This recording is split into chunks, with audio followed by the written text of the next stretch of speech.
belə deyil, qadınlar üçün nümunə olmalıdır, kişilər üçün nümunə olmalıdır. Həzrəti Zəhra salamullahi aleyhanın həyatında bizlərə ülgü və nümunələr çoxdur.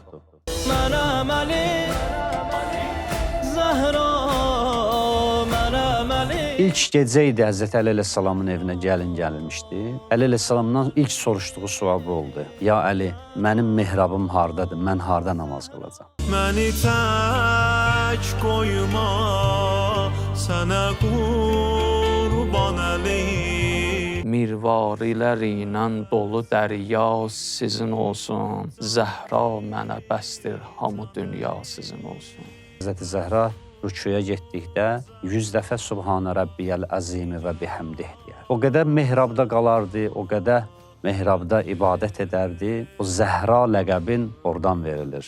Xanım Zəhra salamullahi əleyhanın hətta kör kişidən də özünü izlədən bir xanım olduğunu görürük. Mədinədən var, baxır yaralı sinədən tənha, qalıb belə